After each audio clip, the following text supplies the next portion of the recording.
depois de Josué, e que sabiam todas as obras que o Senhor tinha feito a Israel. E foi também congregada toda aquela geração a seus pais. E outra, vamos ler juntos agora. E outra geração após ela se levantou, que não conhecia o Senhor, nem tampouco a obra que ele fizera em Israel. Vamos orar. Nosso querido Deus e Pai, louvado seja o teu nome. Nós queremos te engrandecer, ó Deus, sabendo nós, ó Pai, que todo dom perfeito, toda boa dádiva vem de Ti, ó Pai das luzes, onde não há, ó Deus, em Ti variação e nem sombra de mudança. Tu és o mesmo ontem, hoje e sempre o será. Tu és o Deus poderoso, soberano, criador, sustentador e mantenedor de todas as coisas que existem, porque todas as coisas obedecem ao Teu comando, ó Deus, e harmoniosamente vive-se o universo. Tu diriges tudo, ó Pai, porque tudo e todas as coisas estão debaixo da Tua autoridade e poder.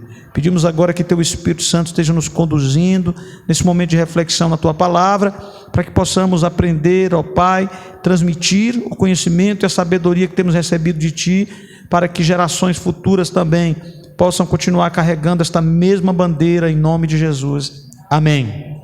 Amém, irmãos. Irmãos, Jesus, quando subiu ali diante dos discípulos, o livro de Mateus registra o comando, uma ordem dada por Jesus aos seus discípulos. Em Mateus capítulo 28, 19, ele vai dizer: portanto, ide, fazei discípulos de todas as nações, batizando-as em nome do Pai, do Filho e do Espírito Santo. Jesus deixou uma incumbência aos seus discípulos, aquele grupo que estava ali. O apóstolo Paulo, falando desse grupo que presenciou a subida de Jesus, ele diz que mais de 500 pessoas estavam presentes ali e viram essa assunção de Jesus, a subida dele. Paulo faz essa referência em 1 Coríntios capítulo 15, ele fala sobre isso. E Jesus deixou uma ordem aos seus discípulos, que eles não deixassem que a sua mensagem ficasse apenas no coração deles, mas que eles deviam transmitir essa mensagem como um legado espiritual a outras pessoas, e multiplicassem assim os discípulos de Jesus, ou seja, fizessem com que essa mensagem transformadora alcançasse muitos corações, e esses corações sendo alcançados, fossem também essas pessoas discipuladas, ou seja, trabalhadas no seu interior a consciência dos ensinamentos do próprio Jesus Cristo. E o legado do Evangelho, amados, se não tivesse havido obediência da parte daquelas pessoas, o Evangelho teria morrido ali. Todo o conhecimento, todo o ensinamento de Jesus teria parado lá atrás, se eles não tivessem obedecido a essa transmissão de legado. O fato é que os discípulos foram obedientes àquela palavra e transmitiram aquele legado, repassaram para outras pessoas, e outras gerações foram se formando em cima daquela palavra, em cima daqueles ensinamentos bíblicos. E você e eu que estamos aqui hoje, esta igreja e tantas outras igrejas que hoje à noite se reúnem debaixo dessa palavra, desse conhecimento, fazem parte daquele legado, da herança que aqueles discípulos nos deixaram. Aqueles homens e mulheres que se dedicaram, deram as suas vidas para propagar a mensagem de Jesus, para levar as boas novas do Evangelho, que só Jesus Cristo salva, só Jesus Cristo é o caminho, a verdade e a vida. Esse é o legado que percorreu gerações, percorreu anos, centenas de anos, milhares de anos, para chegar até nós hoje, 2000 anos depois. Então, amados, você e eu somos frutos desse legado. Mas o que isso tem a ver com o texto que nós lemos? Nós lemos aqui a respeito da geração que foi forjada no deserto. Durante 40 anos no deserto, Deus forjou uma geração. Vocês lembram que Moisés sai com um grupo imenso do Egito. Moisés sai com mais de 1 milhão de pessoas do Egito. E essas pessoas ele carrega até ali a entrada da terra prometida, a terra de Canaã. Vocês lembram que ele enviou 12 espias. Esses 12 espias eram príncipes, homens de renome, de moral, de respeito, nas suas devidas tribos. Tirou um príncipe de cada tribo e os enviou para que eles fossem observar a terra que o Senhor havia prometido a Israel. Nessa peregrinação, eles constataram que de fato a terra era maravilhosa, a terra era belíssima, uma terra extremamente fértil, realmente ali um verdadeiro paraíso, como Deus havia dito, mas eles constataram também que a terra estava ocupada por moradores poderosos, né?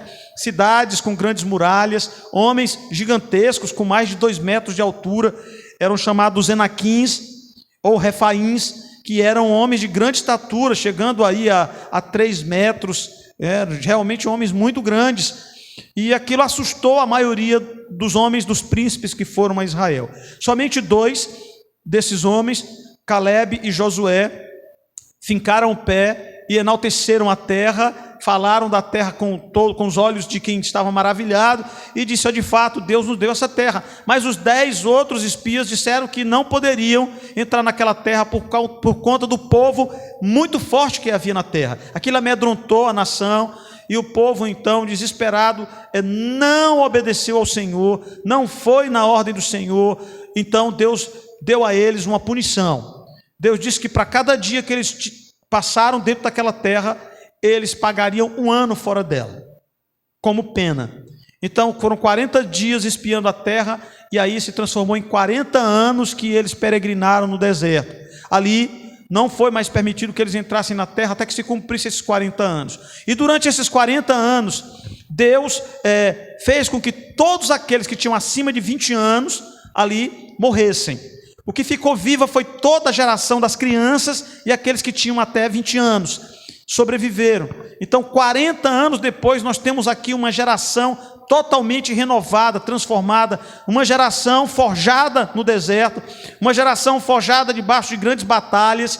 E essa geração, eu digo que essa geração foi a geração de Israel mais fiel ao Senhor, foi a geração de Josué. Aquela geração forjada no deserto, ela é incomparável. Você pode ler a Bíblia, você vai vendo as gerações que vão se formando dentro da terra de Canaã, mas você não encontra mais aquele povo fiel, aquele povo determinado que era aquela geração do deserto. Eles foram magníficos no uso da sua fé. Eles obedeceram Josué de forma espetacular. A gente vê isso na destruição de Jericó, né? E nas demais cidades, a forma com que eles guerreavam, a obediência que eles tinham e a submissão a Josué, foi uma coisa assim espetacular. Até a gente pode dizer que o povo obedeceu mais a Josué do que mesmo a Moisés, porque era um povo diferente, era um povo forjado no deserto. Eles enfrentaram grandes e poderosos exércitos, venceram gigantes, cidades grandes e poderosas, mas infelizmente aquela geração cometeu um sério e grave erro.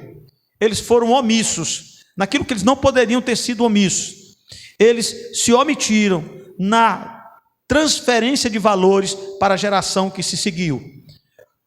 O texto que nós lemos fala sobre isso em Juízes. Se levantou uma geração que não conhecia ao Senhor. E que geração é essa? É a geração subsequente à geração do deserto. O povo foi fiel enquanto viveram, cada um deles, depois da morte de Josué, os anciões que ficaram vivos ainda, aqueles mais velhos, continuaram ali, ainda sendo ícones e referência espiritual, mas não houve uma transferência de um legado espiritual, o ensinamento verdadeiro, que é aquilo que dá estrutura à nossa capacidade de nos movermos em Deus, aquela sabedoria que alimenta o nosso espírito e que nos ajuda a movermos no sobrenatural. Então eles não conseguiram gerar na geração futura a mesma fé, a mesma capacidade e idoneidade que tinham no coração deles. Toda aquela geração do deserto morreu. Olha o que diz Juízes 2, 8, 9, volta lá, 8. Faleceu, porém, Josué, filho de Num, servo do Senhor, com a idade de 110 anos. Aqui a gente sabe, Josué tinha 40 anos quando ele vai para a terra de Canaã, mais ou menos isso, não dá para. Mas ele vai morrer com 110 anos. Então aquela geração do deserto habitou Canaã ali, e Josué desfrutou ali mais 30 ou 40 anos. Vai em frente. E sepultaram no termo da sua herança em Timnat-Heres, no monte de Efraim, para o norte do monte de Gaás. E foi também congregada, ou seja, morreram. Está falando aqui congregada, Deus está dizendo aqui, morreram, toda aquela geração foi congregada aos seus pais. Era assim que em Israel se falava, quando alguém morria, né? Foi congregado aos seus pais, ou seja, foi embora para habitar com aqueles que já foram adiante deles, né? E outra geração, após ela, se levantou, que não conhecia o Senhor, e nem tão pouco a obra que ele fizera em Israel. Olha só que absurdo. como faltou a transferência de legado espiritual. Se levanta uma geração que não conhece o Senhor, ou seja, não tem intimidade com Deus, uma geração que não tem esse estreitamento com relação às grandes coisas que Deus fez, e eles não conheciam a obra que o Senhor fez. Lembre que o povo começou a habitar a terra, se dividiu, e ficou na responsabilidade dos levitas, ensinar o povo, e também toda aquela geração, os mais velhos. Lembra o que é que dizia a lei de Moisés? Tu inculcarás essas palavras aos teus filhos, Tu fará com que eles entendam essa palavra. Aí Deus diz, quando tu estiver andando com ele, quando tu estiver em casa, quando você estiver no campo, trabalhando com teus filhos, você vai ter que inculcar essas palavras na mente deles. Ensina isso em qualquer lugar. A sala de aula era 24 horas, era uma vida de exemplo, de testemunho, de transferência de valores, que eles falharam em fazer isso. Então nasce uma geração fraca, uma geração que vai se envolver com a idolatria, uma geração que vai irritar muito a Deus, porque eles não concebem a grandeza do Senhor e se voltam então para as superstições do povo de Canaã. Tudo que Deus disse para eles não fazer, eles começam a fazer. E quando você começa a ler o livro de Juízes, é uma pena, é uma tristeza muito grande, mas a gente vê como o povo começa a sofrer debaixo do jugo da escravidão de outros povos. Um povo poderoso como Israel de repente se vê subjugado, escravizado, porque Deus o permite por conta da desobediência deles. Então nós temos algumas coisas a aprender, muitas coisas a aprender de fato com esse episódio. Mas eu queria destacar 3 coisas importantes para nós aprendermos, tirarmos algumas lições importantes desse episódio. Primeiro, eu aprendo a importância da transferência do legado, essa transferência do conhecimento espiritual. Se aquela geração do deserto tivesse investido na geração seguinte, o cenário em Israel, lá na terra de Canaã, teria sido outro. Amados, nossas crianças, nossos jovens, são aqueles que precisam receber o nosso legado. Os nossos lares, as nossas casas, precisam estar preparadas para a transferência desse legado. Nós precisamos compreender o valor que tem as crianças, porque o diabo já percebeu isso. O diabo já percebeu isso. Eu estava vendo uma reportagem na televisão esses dias, em que uma repórter, ela estava enaltecendo o fato de que uma criança com 7 anos de idade, que ela tivesse determinadas convicções com relação à sexualidade, os pais não poderiam interferir no pensamento dessa criança com relação à sexualidade dela. Uma criança com 7 anos. Aí o outro repórter perguntou, mas se essa mesma criança, com 7 anos de idade, ela mata uma pessoa, ela mata a própria família, como já aconteceu nos Estados Unidos, mata a própria família, assassina seu pai, sua mãe, seus irmãos, o que deve ser feito com uma criança dessa? Aí ela disse, mas aí você não pode imputar uma criança dessa, porque ela não sabe o que está fazendo. A criança não sabe. Aí ele disse, quer dizer que a criança não sabe o que está fazendo quando mata a sua família, mas ela sabe o que está fazendo quando ela decide a sua sexualidade? Então, é esse o mundo que nós estamos vendo, onde o inimigo, o diabo, está se movendo aí, trabalhando para que essas crianças e os nossos jovens se percam totalmente de Deus. Esse é um investimento que o inimigo tem feito muito forte. E nós estamos vendo isso acontecendo no meio da nossa civilização, da nossa comunidade, do nosso povo e até dentro das nossas famílias, quando pais e mães não conseguem transferir esse legado para os seus filhos. Muitas vezes os próprios filhos dentro de casa, criados na igreja desde criança, crescem e se desviam do caminho do Senhor. Eu não quero aqui dizer que você seja responsável pela salvação do seu filho, mas você é responsável pelo legado que você transmitiu a eles. Se você acha que fez o certo, você os levou para a igreja enquanto estava na sua responsabilidade, você ensinou a palavra, você ensinava em casa a palavra, então se mais tarde eles decidem se desviar, você está totalmente isento de responsabilidade. Se você cumpriu o seu papel, eu sei que tem pessoas aqui que criaram seus filhos na igreja e hoje estão fora dela, mas ensinaram o caminho, levaram para a igreja enquanto puderam, porque essa é a nossa responsabilidade, a nossa função. Não deixe seu filho em casa quando você vem para o culto. Mas ele vai dormir, traga ele para dormir na igreja. Mas traga seu filho para cá, ensine ele, faça como a Bíblia diz, deixe um legado para ele, ensine ele em casa, no trabalho, onde você estiver, passe esse legado para os seus filhos, porque aí fora, no colégio, vão passar outro legado para ele, os amigos vão passar outro legado para ele que não é bom, que não vai levá-lo adiante. Josué conseguiu entender isso muito claro. Um texto conhecidíssimo nosso, né? Porque Josué 24:15 é um texto muito conhecido, né? Porém, se vos parece mal aos vossos olhos servir ao Senhor, escolhei hoje a quem sirvais, se aos deuses a quem serviram vossos pais, que estavam além do rio, ou aos deuses dos amorreus, em cuja terra habitais. Vamos ler juntos? Porém, eu e a minha casa serviremos ao Senhor. Josué determinou isso para a casa dele. Lógico que dentro de todo aquele contexto da multidão de Israel, não foi 100% aqueles que não transferiram o legado. Alguns transferiram o legado, porque de fato nós vamos encontrar se levantando ali homens e mulheres de Deus no meio do povo, mas a grande maioria do povo está afastada, está longe de Deus, se corrompendo. Então, como família, nós temos o dever de preparar nossos filhos, e como igreja nós temos o dever de trabalhar nossas crianças e nossos jovens. Às vezes a salinha de criança, né? Vamos lá, vamos cantar, vamos brincar, sim, mas tudo lá dentro é direcionado à transferência de legado daquelas crianças, né? As crianças aprendendo a orar em casa, porque os professores ajudam, mas são os pais em casa que tem que fazer isso, né? Ensinar a criança a orar, ensinar a criança a se comprometer com a palavra de Deus. A gente fazia muito com as meninas quando era pequena, a gente presenteava elas com aquelas bíblias bonitinhas, né? Então as crianças, quando recebiam aquela Bíblia bonitinha, ficavam empolgadas e carregando a Bíbliazinha para, desde pequena, ter sua Bíblia para carregar para a igreja, né? Dê uma Bíblia para o seu filho. Mas ele não vai ler. Dê uma Bíblia para o seu filho, uma Bíblia bonitinha. Deixa ele carregar a Bíblia dele para a igreja, né? A Bíblia dela. Deixa a criança carregar a Bíbliazinha dela. Ensine a criança a ter amor, a ter zelo por essa palavra. Você vai estar construindo nessa criança um alicerce forte na vida dela. Segunda coisa que eu aprendo é que o legado que marca uma geração tem a ver com o meu testemunho, com o testemunho que eu deixo, que eu apresento. Tem um texto na Bíblia, no livro de Jeremias. Nós vamos passar ele agora não, deixa eu segurar bem um pouquinho. É a história de Jonadab.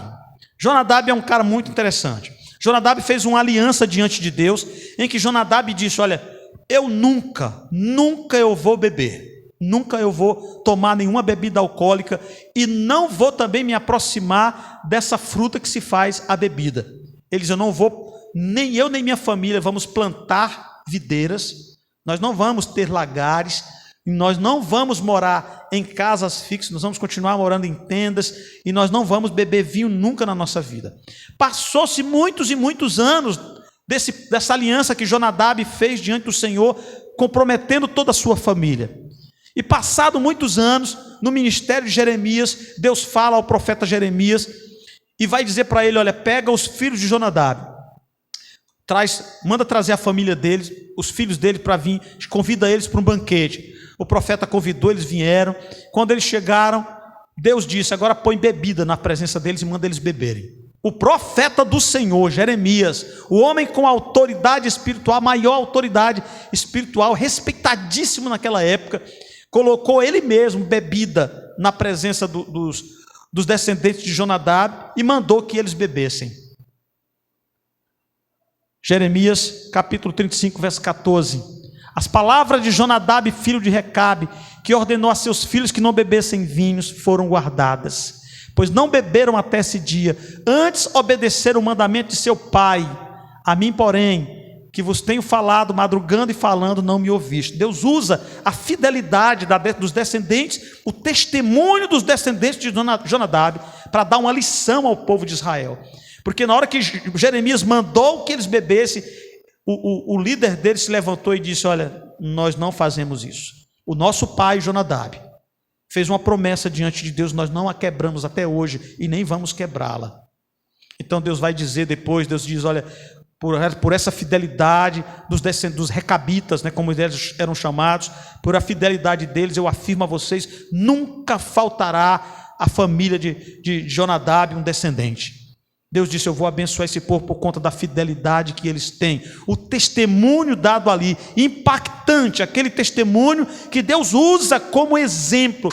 A mesma forma, o que Deus faz lá com Jó, quando Deus usa o testemunho de Jó para, como diz assim, esfregar na cara de Satanás a fidelidade de um homem mortal, que nunca tinha visto a Deus com seus próprios olhos, mas que se mantinha fiel na terra, zeloso pelo testemunho do Senhor, sendo um homem justo e temente a Deus, se desviava do mal, vivendo na presença do Senhor. E Deus usa o testemunho de Jó para impressionar a mente de Lúcifer e mostrar para ele um homem, um mortal que era fiel ao Senhor.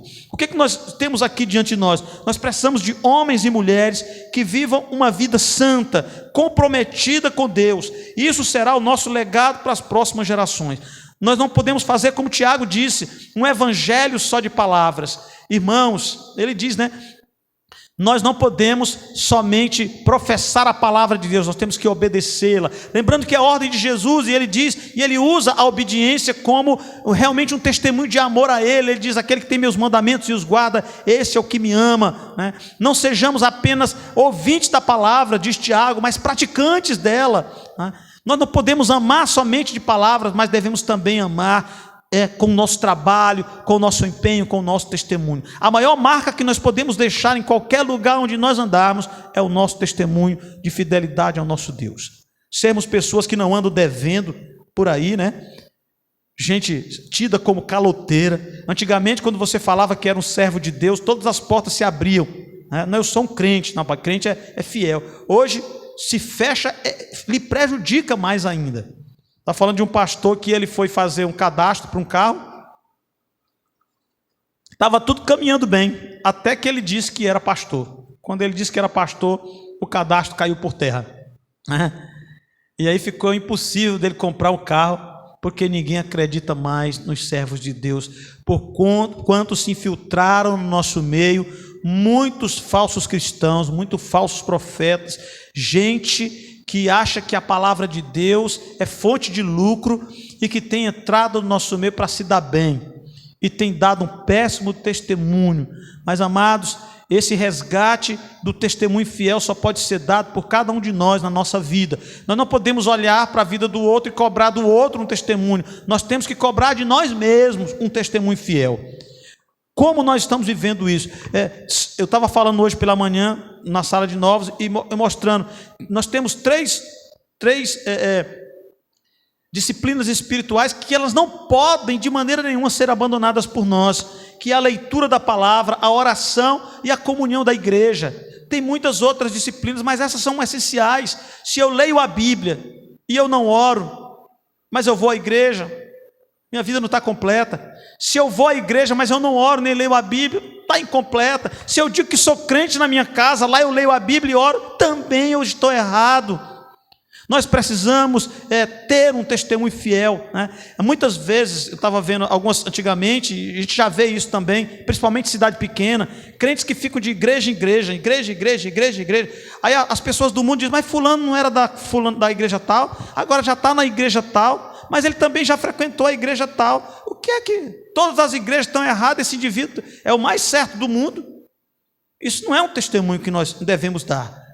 Então, há muita falha no testemunho cristão hoje em dia que precisa ser corrigida. Nós precisamos de homens e mulheres de vidas santas e comprometidas com Deus para deixarem um legado espiritual para as próximas gerações. Precisamos de gente cheia do Espírito Santo e do conhecimento de Deus. Eu estou lendo um livro agora em que um pastor, ele foi pastorear uma certa região, e ele estava com muita dificuldade lá, e a dificuldade que ele estava enfrentando, uma dificuldade muito séria, ele já estava pensando até em abandonar o ministério, se sentindo inapto para estar naquele lugar. Ele disse: eu estou perdendo meu tempo aqui, o tempo de Deus, que eu não estou fazendo nada nesse lugar. E de repente ele ouviu falar de uma pessoa, de um servo de Deus que tinha vivido 130 anos antes dele, um pastor que passou por aquela região e impressionou aquela região de tal forma que ele deixou um legado espiritual que nunca foi esquecido. Ele impressionou aquele lugar com o testemunho dele e almas que foram salvas no ministério dele. Então ele descobriu que esse homem tinha escrito um livro biográfico, e ele então foi procurar esse livro, e ele encontrou no museu lá, tipo um museu, um livro dentro de uma caixa de vidro. Ele disse que a mulher fez 1 milhão de exigências para ele tocar no livro. Então ele não podia tirar cópia, essas coisas tudo, então ele estava escrevendo o livro à mão. Então, dia após dia, ele foi lá transcrever aquele livro à mão, e ele cada dia ficava mais impressionado com o testemunho que ali estava registrado, e ele viu nas páginas daquele livro um testemunho fiel, o testemunho de um homem cheio do Espírito Santo falando ao coração dele, e ele diz que refez toda a vida dele olhando para aquele testemunho, o qual agora ele podia se referenciar. Aquele era o legado espiritual deixado, um legado poderoso que tomou a vida dele de tal forma que ele se sentiu renovado, e aí ele encontrou a sabedoria que ele estava procurando. Irmãos, nós precisamos deixar o nosso legado para gerações futuras. O ideal seria que todos nós escrevêssemos nossa própria biografia, a história da nossa caminhada com Deus, para que, nossos filhos no futuro pudessem ler e encontrar ali uma força, um legado espiritual para eles. Mas nesse momento, irmãos, o que nós devemos fazer é marcar a nossa geração com o nosso testemunho, sendo pessoas cheias do Espírito Santo, fiéis a Deus, aonde quer que a gente esteja. Em todos os negócios que nós formos fazer, nós precisamos testemunhar da presença de Deus, precisamos de gente cheia do Espírito Santo, do conhecimento de Deus, gente que anda na palavra, que conhece a palavra com profundidade. Então, tome a decisão de deixar o seu testemunho de fé marcar a geração que vem depois de você. Olha o que aqui diz Hebreus capítulo 12, verso 1 e 2. Portanto, nós também, pois que estamos rodeados, vamos ler juntos, de uma tão grande nuvem de testemunhas, deixemos todo o embaraço e o pecado que tão de perto nos rodeia, e corramos com paciência a carreira que nos está proposta, olhando para Jesus, autor e consumador da fé, o qual pelo gozo que lhe estava proposto, suportou a cruz, desprezando a afronta, e assentou-se à destra do trono de Deus. Volta o versículo antes, né? O escritor de Hebreus afirma que há uma grande nuvem de testemunhas, ou seja, todas aquelas pessoas que viveram em Cristo Jesus, que ele relata aquele testemunho fiel, pessoas que foram mortas, perseguidas, que suportaram afrontas, está lá no capítulo 11, que nós chamamos de heróis da fé, né? Aqueles homens e mulheres que viveram, deram a sua vida pelo Evangelho, eles estão olhando para nós, falando com cada um de nós através das páginas da Bíblia, onde contém a vida deles, o testemunho deles, e esse testemunho observa o nosso testemunho, e nós olhando para esta tão grande nuvem de testemunhos, temos que ser impelidos, nós temos que ser lançados adiante, para também deixarmos um testemunho semelhante, marcarmos a nossa geração com a nossa vida.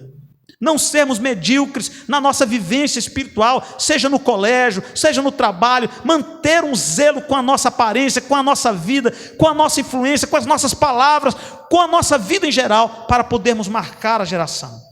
Atrás de nós há uma multidão que marcou esse mundo com o seu testemunho de fé, espera que nós agora carreguemos essa tocha da fé também, ainda acesa, para incendiar outras gerações que virão diante de nós. Qual é o legado que você tem deixado para a próxima geração?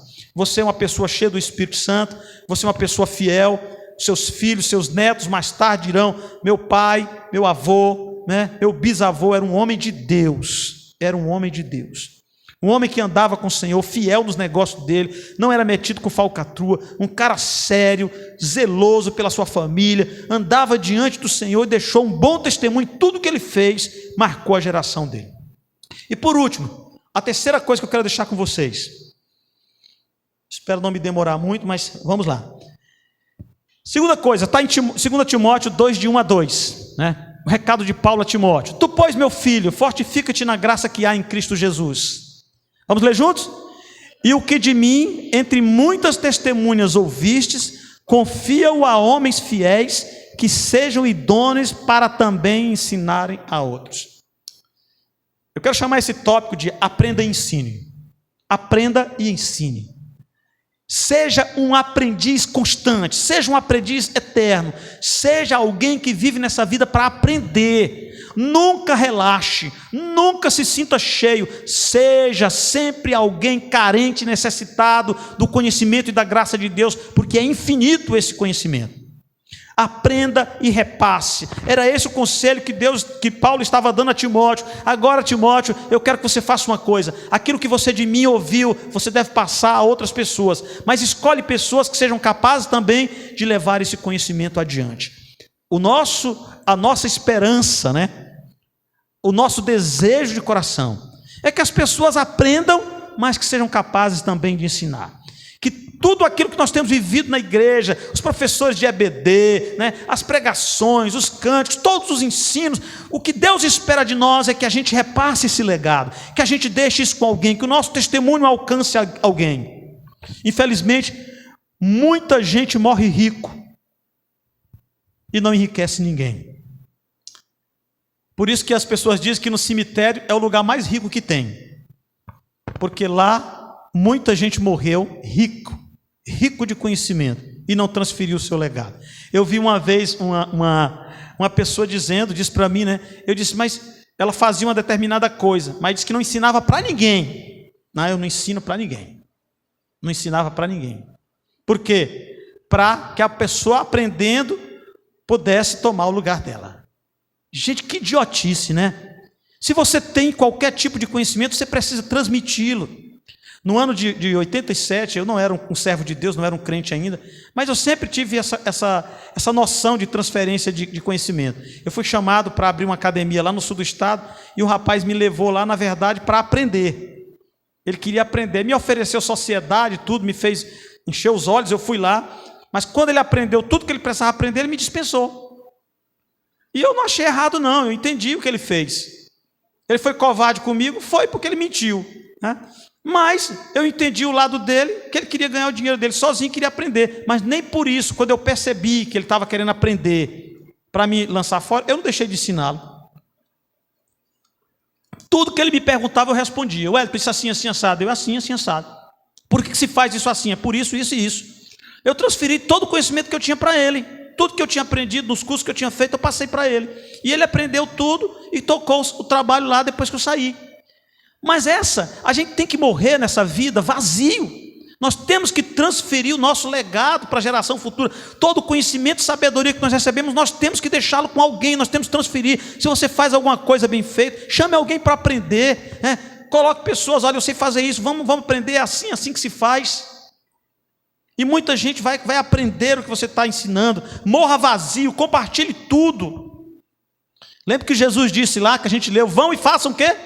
Discípulos de todas as nações, ensinem eles a guardarem tudo que eu tenho ensinado a vocês, ou seja, transfiram esse legado, transfiram essa riqueza para outras pessoas, faça discípulo que faça outro discípulo. Tiago, em sua carta, fala do pecado da omissão, capítulo 4, verso 17, portanto, tem aí, versículo 4, 17, isso, aquele pois, vamos ler juntos, aquele pois que sabe fazer o bem e não faz, isso é pecado por omissão. Eu sei o que eu devo fazer, mas eu não faço. Então eu estou me omitindo, isso é pecado. Eu sei o que eu devo fazer, mas eu não faço, isso é pecado. Uma vez uma pessoa estava fazendo um serviço no meu trabalho, e para mim não ver o que estava fazendo, ele ficava na minha frente. Aí eu digo, ó criança, eu pensei comigo, ó criança, né? Eu estou ganhando meu dinheiro, né? Não quer ensinar, não ensina. Mas é burrice você não ensinar.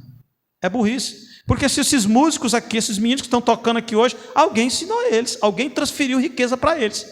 Alguém transferiu o legado para eles. Eles só tocam hoje porque alguém se aplicou a isso.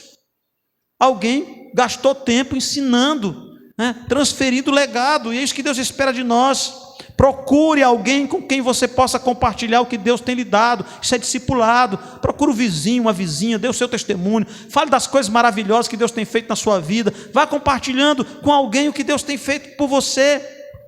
Invista na vida de alguém, aprenda e ensine. Viva e transfira o legado. Parta dessa vida vazio. Não leve nada. Deixe, distribua o que você tem, porque a verdadeira riqueza é a sabedoria e o conhecimento que a gente recebe da parte de Deus. Então, distribua isso, compartilhe isso com as pessoas. Um sonho meu, um sonho que eu tenho particular, era encontrar, nunca encontrei. Eu tenho 31 anos de evangelho, nunca encontrei alguém numa igreja interessado em aprender.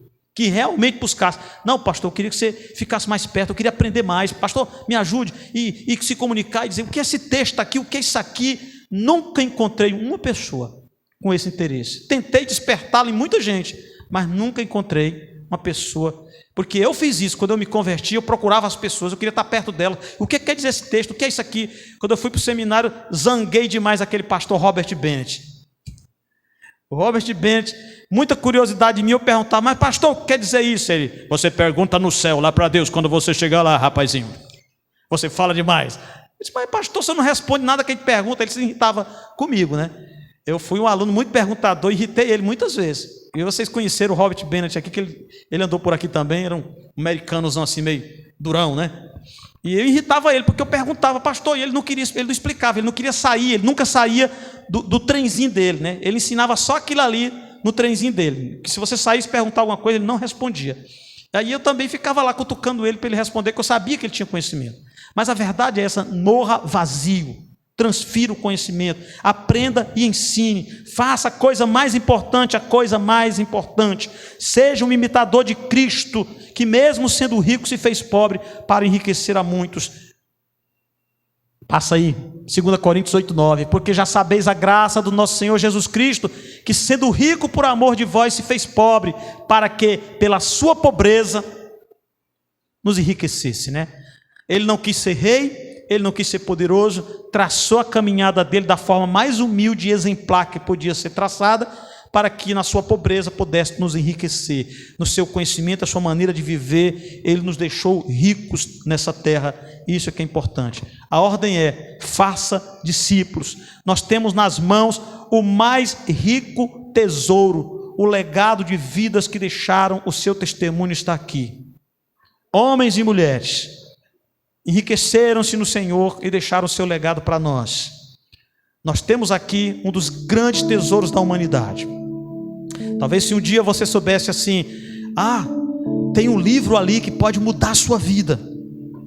Vamos supor que você seja um contador como o irmão Carlos, e aí a pessoa diz, Carlos, cara, tem um livro ali sobre contabilidade que vai dinamizar a tua profissão, vai te melhorar 100%. O irmão Carlos ia perguntar, quanto custa esse livro? Rapaz, esse livro ele é um pouco caro, mas pelo conhecimento que ele traz, vale a pena. Ele custa 5.000 reais. Mas ele é tudo isso que você está dizendo, rapaz, é muito mais.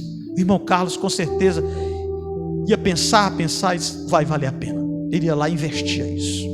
Irmãos, nós temos o livro que é o maior tesouro da humanidade, porque esse livro revela o nosso Criador, revela o Deus grandioso e poderoso, traz aqui o testemunho maravilhoso de homens e mulheres que deram a sua vida para preservar o testemunho que receberam do Senhor.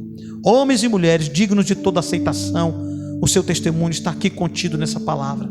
Não negligencie esse livro, leia ele com um coração de aprendiz, valorize cada história que você lê na Bíblia, porque é um testemunho que custou sangue, vida.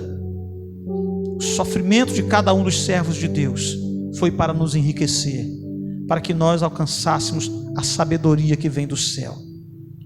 Que Deus tenha misericórdia de nós, que nós possamos caminhar pelas páginas da Bíblia como quem trabalha um tesouro e nos enriquecermos, para que as gerações que vêm depois de nós possam saber que nós amamos a palavra, que nós amamos o Senhor, e que na nossa vida se refletiu esse amor em todo o testemunho que nós demos, que nós temos dado no dia a dia. Vamos orar. Querido Deus e Pai, obrigado, Senhor, que nós não pequemos por omissão, mas que nós possamos transferir esse legado, ó Deus, para gerações que virão depois de nós, Pai. Que a nossa vida marque, ó Deus, a nossa geração. Essa é a nossa geração, é o nosso tempo, Senhor.